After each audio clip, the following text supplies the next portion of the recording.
ไม่สูงค่ะเมื่อในเป็นวันที่12เดือนธันวาคมที่6ปี2026ในตอนแรกข่าวใส่หมอขอมีข่าว3ตอนได้มาเปิ้นเผาค่ะ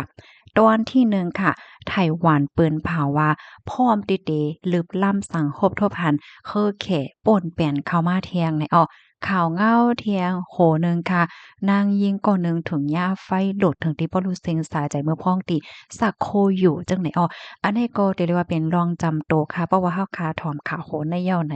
เดเลยเห็นหูค่ะอ๋อลองสายไฟว่ะระวังหนูว่ะสังว่าจังได๋คะข่าวเงาเที่ยงโหนึงค่ะอันนี้ก็กวนกว่าเหตุการณ์เมืองแขโฮบทมยาลวงขินเด็กๆเดงว่าสังว่าจังได๋เฮ็ดให้อ้ออ่อนตั้งเปิ้นได้แต่ก็เฮาคามาถ่วมด้วยข่าวเงาที่ในเมืองไต้หวันอ่อนตั้งค่ะเนาะมื้อวันที่11เดือนธันวาคมที่6ปี2026ในมีข่าวเงาออกมาว่าภูมิพลพรฝ่ายปักตาด้วยไต้หวันเขาค่ะเนาะ ก็เลยออกมาลาดค่ะออกไหว้หลังสีโฮบทบหันแขกมีรองตรงหนึ่งเสียก็เย่าโตกว่าค่ะแขกเขาในได้ก็มีรองตรงหนึ่งเล็บยามดีหิมฮวามฝั่งปังหลายปอดวันออกของกลไต้หวันเฮ็ดจังได๋อะค่ะตั้งไต้หวันเขาได้ก็ลาดว่าเปิ้นตีน้านำปังหลายเนี่ยมันเป็นของไต้หวันค่ะเนาะปันขว้างให้ผู้ไหลไผมาป่นเปลี่ยนไลเฮ็ดจังได๋เมื่อไหลก็ยาวตีเฮอแขในปอขึ้นมา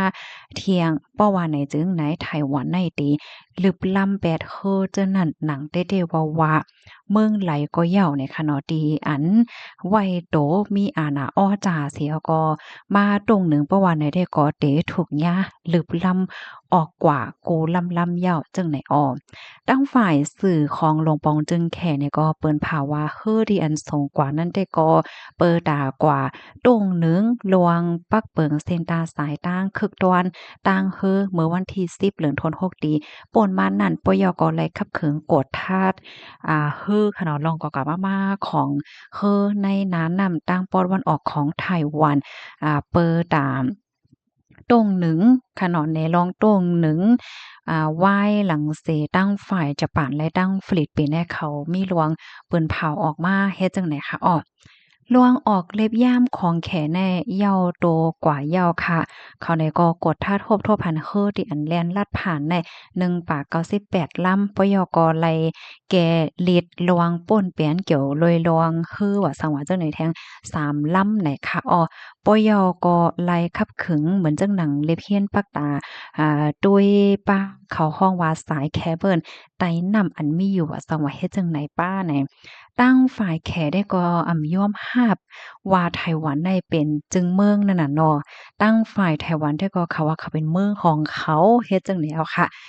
ตั้งฝ่ายลงปองจึงไต้หวันเนี่ยก็ว่ามีกวนเมืองไต้หวันกะนานก้อยดีเตจังแทบตัดอาณาการของโตเจ้าเก่าไลตั้งฝ่ายจอมจึงไหลเชียงเต๋อพ้นน้ำไต้หวันในก็ถามเปิดตาอบโอ้ตั้งแขมาหลายปอกหลายกำเนาะก้อยก็ว่า ตั้งฝ่ายแขได้กอปากแปดปยกหันถึงว่าจอมจึงไหลเนี่ยเป็นโก้นอันไข่แบ่งแยกแหลนลิ้นนั่นก้อยว่าเฮ็ดจังไหนในคอมมอนตอนในก็ค่ะเลยเปิงอิงออกมาที่ห้องการข่าวสดออกไว้ในค่ะสายงานเงาลายเตสืบเป็นฮือกว่าเที่ยงในคะเนาะเนี่ยก็เป็นรองดีหลีปักตาด้วยค่ะนะเพราะว่าเฮาค้ามาด้วยกลไต้หวันในมันก็ได้เรียกว่าเป็นปื้นตีตีอันลำลวงค่ะนะฝ่ายตั้งลวงคือ ในนำปังหลายเนี่ยมันสิมีเฮอที่เปิ้นกว่าๆมาๆเปิ้นกล้าเปิ้นขายโซจู้กันเฮ็ดจั่งใดปยก็ที่ไต้หวันเนี่ยก็เป็นหนึ่งในกว้างเฮอหมินที่อันเฮอหมินแน่เปิ้นกว่าลือจั่งใดนะตัวอย่างเปิงแต่งมันน่ะเพราะว่าลูกที่เมืองไทยเดี๋ยวมาที่เมืองอเมริกาเนี่ยค่ะเนาะเดี๋ยวเลยขี่เฮอหมินในกว่าลือเสียดีๆเนาะว่าได้เป็นฮ่องกง5ไต้หวัน5ยอก็แทงต่างที่ต่างเมืองเฮ็ดจั่งใดคะเพราะว่าเป็นเมืองในอาเซียนได้ก็ไลหันมังจื้อได้เลยว่ามันก็มีก้นเอกค่ะเนาะที่อันเปิ้นเลิกกว่าลงที่กว้างเฮอหมินที่ไต้หวันเปิ้นฮ้องว่ากว่าต่อเฮอหมินที่ไต้หวันเฮ็ดจั่งใดในค่ะ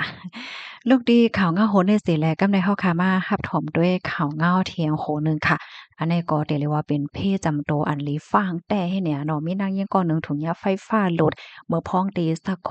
เมื่อวันที่10เหลือนทนที่6ปี2026ในมีข่าวเงาออกมาว่าพมิปนพรโฮงปลีกเมืองนครราชสีมาและรับเดึงลาดว่ามีก้อนถุงยาไฟฟ้าโหลดถึงดีลืมโตดีในเฮิรนหลังหนึ่งอันมีไว้อยู่ดีในเมืองเจเวงเมืองเจตอนครราชสีมาเผอว่าและฮับตึงลาดยาวไลลงเปิ้นเตเสกว่ากดทัดด้วยโคบทบหันคาบโตนางสาวปิยาวันอายุ42ปีเป็นเจ้าเฮิรนนอนลืมโตไว้อยู่หิมคางเคิงสักโคดีหิมห้อมมือฝ่ายขวานั้นมีคอยไฟไหม้ไว้ผมมีปนพรเขาคัดใจจอยเทียมเฮ็ด CPR เต็มดีวันในเสตาก็อ่ำจอยเทียมอาสักษาใจไว้ไล่เนี่ยค่ะอ๋อไล่ต้องไล่ถามสิไล่ฮู้ว่าในคำขึ้นนั่นค่ะเนาะเป็นวันลือการลืองานจังเนี่ยมานั่งไหนก่อนไล่ซักผ้าซักโคว่าสังหวะนั่นน่ะเนาะอยู่เฮิรนเฮ็ดสังไงเฮ็ดไหนเนาะก็คาล่ำว่าเสียบสายปลั๊กไฟเครื่องซักโคยาวก้อยกะว่าเครื่องนี้มันเฮ็ดการกำในมานั่งไหนก็หลวมด้วยสายไฟเนาะเฮียงอะได้ไฟมันติดหาสังสิงหาเฮ็ดไหนเหี่ยวก็ถุงยาไฟฟ้าโหลดไหนอ้อตั้งฝ่ายญาติพี่น้องลั่นในว่าเครื่องซักผ้าเขาในใจการมากก็เหิงยาวปยอก็ซ้ำเอาว่างไว้หิมหลายนำจังเนี่ยก็เฮ็ดให้หนูในขณะเข้ามาคบสายไฟนั้นก็มันเลยหลุดจังไหนถึงที่เฮ็ดให้ไฟโคและไฟช็อตในปอกกำไนจังไหนอ้อก็เป็นโผค่ะก็ปอกมาเฮินขนอไหว้หลังเสกว่าตั้งดอกกว่าเหตุการณ์มาไหนก็พบทบหันก็เป็นเมเนี่ยนอนอยู่ดีเหนือปืนไหนก็เลยเข้าค่อนเมนางเปิดตาปกเมนั่นขนาดกุ้ยคาเมื่อพ้องดังนั้นนั่นนะถุงยาไฟฟ้าหลุดเที่ยงเหมือนกันกามหลีมันใจในคัดใจเฮ็ดแปดกำเหลวให้เนี่ยค่ะก็เฮ็ดให้ไฟนั้นหลุดมันใจหนังหาวแฮงให้แหน่นั่นน่ะกำนั้นมันใจก็คิดแนดตึงลาติภูมิปนพรเขาจังไหนอ้อทางฝ่ายภูมิปนพรเขานี่ก็เข้ามากดท่าจังไหนค่ะ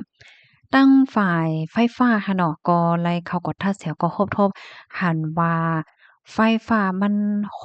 แต่เนี่ยว่านะครบทบหันว่ามีสายไฟเนี่ยมันโฮแต่แล้วก็แนะนำว่าให้กึดลองใจเคิงสักโคในกำหลิวแล้วก็คิมแนตแม่เปลี่ยนสายไฟที่อันมันโฮมันป่วงมันก่อยเจ้อในตั้งหมวดปยก็ให้เปลี่ยนบ้างแปกเกอร์นี่ค่ะเนาะเขาฮ้องว่าคัตเอาต์นะโยเนาะพี่น้องเฮาค่ะบางทีแน่ๆ ย้อนก็เพราะว่ามั่นใจการใช้งานมาถึง30ปีจึงได้เอาว่ามันเป็นเซียนปานเก่าน่ะในคะเนาะมันก็มีหน้าที่เปิดให้ปิดให้นั้นก็มันจังตัดไฟออโตเมติกหลายจังไหนอ้อ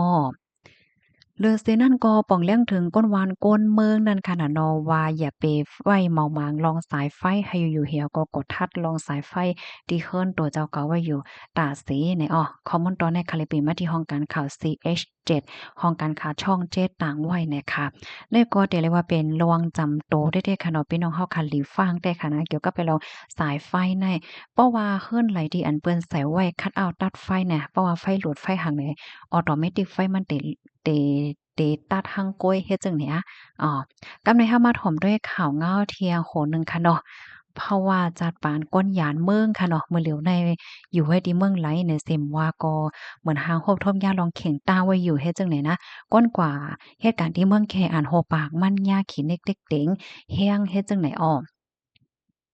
ก้นเมืองโฮมโดมอันก่อให้การดีช่วยหลีเมืองเมาอันมีฝั่งเมืองแขนันยาขีเน็กเด็กเต็งเฮาแห้งสิอำคำไลแลหมางซื่อแน่ลักไปออกมากขึ้นก้วยกะวาซ้ำมากคำอยู่ดีหมู่เจสิมีรองตั้งอย่าเผิดตาเดไลปอกขึ้นเมื่อเฮิรนแห่งการซื้ออันปลายหลอดออกมานั่นลาตีมุกจุ่มโฮมตุ่มแห่งการ STUM ว่าดีอันก้นเมืองโฮมตุ่มอ่านโฮปากกว่าเหตุการณ์นั้นเป็นโครงการเย็บโค